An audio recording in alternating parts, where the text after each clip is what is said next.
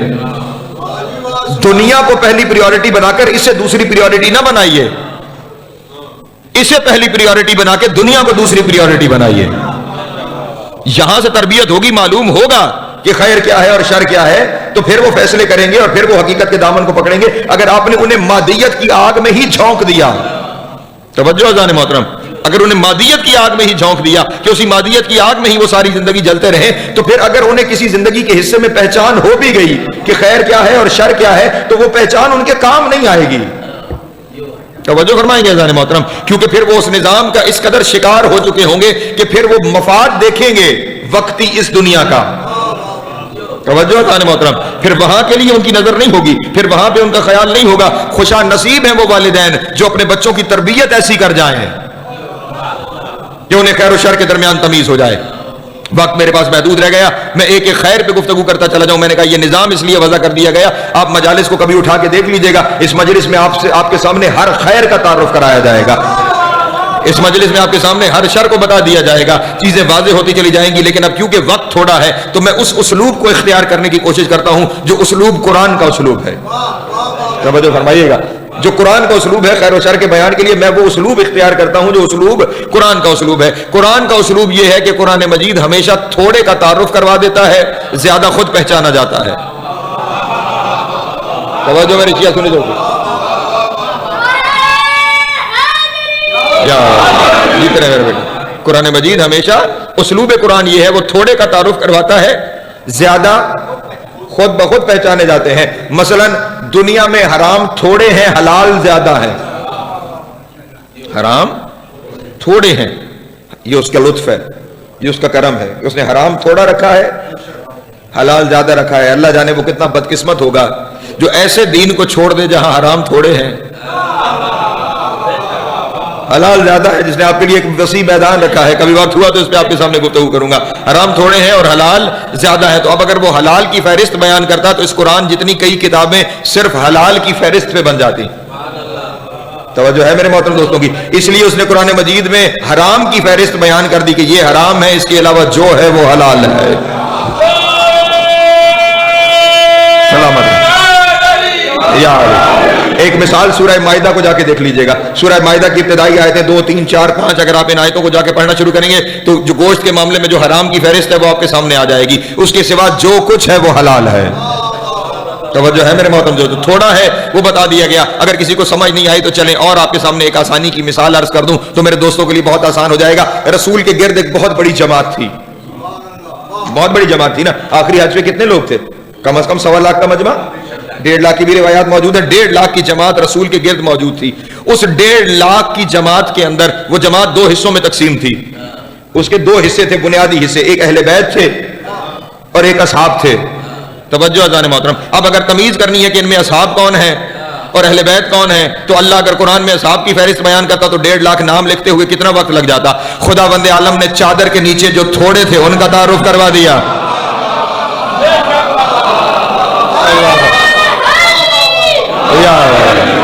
سلامت رہے, مولا کو عزت عطا فرمائے. اللہ اکبر, یا رسول اللہ, یا سلامت رہے. اللہ پہچان لو کہ یہ اہل بیت ہے, اب اس کے سوا جو ہے وہ صحابی ہے. توجہ ہے میرے محترم دوستوں کی, پہچان لو کہ بس یہ جو چادر کے نیچے ہیں یہ اہل بیت ہے, اس کے علاوہ جو بھی ہیں وہ سارے صحابی ہیں. یعنی جو تھوڑا ہوتا ہے اس کا تعارف ہو جاتا ہے, باقیوں کا نام لینے کی ضرورت نہیں ہوتی, وہ خود پہچانے جاتے ہیں کہ یہ اگر اس جماعت سے نہیں ہے تو یہ اس جماعت سے ہوں گے. پہچان ہو جائے گی اس بات پہ کہ یہ اگر اس جماعت سے نہیں تو یہ پھر دوسری جماعت میں موجود ہوں گے. بعین ہی میں دوسری یہاں پہ بھی جو خیر اور شر ہے نا, اس میں بھی یہی اسلوب اختیار کرتا ہوں. میں شر کا تعارف نہیں کراتا آپ کے سامنے, میں خیر بتا دیتا ہوں, شر آپ پہچان لیجئے گا. سلامت